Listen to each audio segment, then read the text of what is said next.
This is not the way to balance a budget on the backs of the very poorest in our country, the most vulnerable.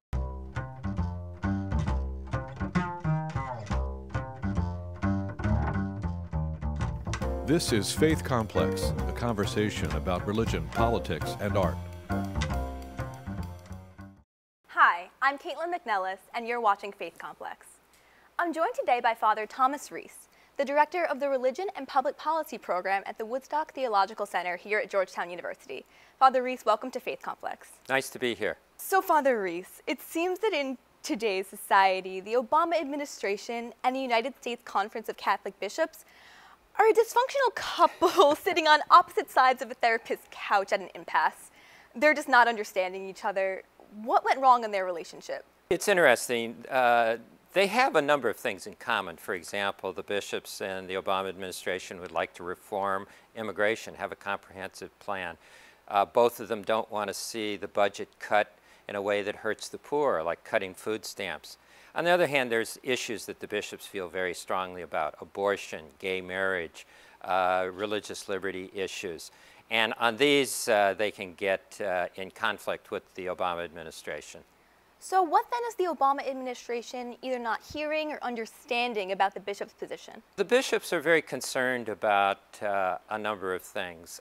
For example, the whole religious liberty issues. They're very concerned about that. They're concerned that Catholic institutions may be told to do things that they consider immoral, wrong. And so they're afraid of being pressured to do those kinds of things. The Obama administration, on the other hand, has its agenda, its interests, its concerns. For example, it would like to provide free contraceptives through insurance plans, through employer insurance plans to all women in the country. So these are areas where the bishops and Obama are in conflict. Mm-hmm. So then what exactly have the bishops failed to understand about the reasons for the position of the Obama administration? I think that what the bishops fail to realize is that the Democrats won the election. And this issue of, if you look at the polls, for example, on contraception, the American public overwhelmingly would like to see contraceptives provided free. I mean, frankly, we'd all like to get anything for free from our insurance companies. So if you offer something for free from your insurance company, people are going to say, sure, why not? The bishops, on the other hand, say, no, well, this is a moral issue for us and for our institutions. We can't do this. But didn't the Obama administration offer a compromise with the bishops that the insurance companies would foot the bill for contraception coverage? Now, why was this rejected? You're absolutely right. The Obama administration adapted its proposal and said, okay, you don't have to pay for the insurance that covers birth control. It's not going to even be mentioned in the contract you sign with the insurance company. However, the insurance company will still have to provide it.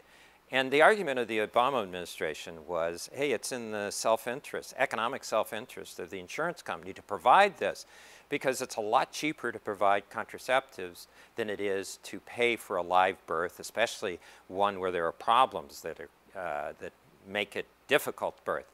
So now, the bishops said, well, yeah, but who's kidding who? Insurance companies are going to pass on the cost to us if they can.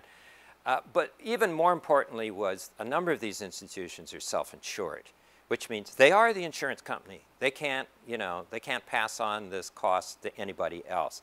So the Obama administration said, oh, okay, look, we'll try and fix that. We'll try and deal with that. So far, that problem hasn't been resolved. What about women who use contraceptives who are not sexually active? Well, if a woman needs the medicine that's in contraception for a non-contraceptive purpose because of some health reason, there's absolutely no problem with that under Catholic theology. That's totally legitimate and okay, and the bishops wouldn't have any problem with that in their insurance plans. On a related subject, last spring you wrote a letter on behalf of nearly 90 Georgetown professors and administrators to Representative Paul Ryan, critiquing his use of Catholic doctrine to defend his budget. The work I do as a Catholic holding office conforms to the social doctrine as best I can make of it. So what about Ryan's budget was not consistent with Catholic teaching? Ryan's budget had a large number of cuts of programs for the poor, food stamps, for example, health care. And we, the people who signed the letter, agreed with the U.S. Catholic bishops that this is not good. This is not the way to balance a budget on the backs of the very poorest in our country, the most vulnerable. You know, there has to be shared sacrifice, both through raising taxes on rich people and seeing that there is a legitimate role for government in helping the poor. This has been part of Catholic social teaching from the very beginning. So what would be the priorities in an ideal Catholic budget? In an ideal Catholic budget, what we would try to do is preserve programs that are helping the poor. You know, like everybody else, we want to get rid of waste. We want to get rid of programs that don't work. But, you know, you don't throw the baby out with the bathwater. You know, you focus in on how to improve programs, make them more efficient. And, you know, frankly, under Catholic social teaching, we see a role for government in the redistribution of wealth, which is something not even Democrats talk about in this country. But Pope Benedict has been very strong on that. That's one of the purposes of government. You know, some people do very well in the marketplace, and that's wonderful. But okay, they have an obligation to contribute to help those people, especially vulnerable people, especially people who are sick, who are handicapped, to help them live a decent life and to have jobs. In the 2012 presidential election, 52% of Catholics voted for President Obama.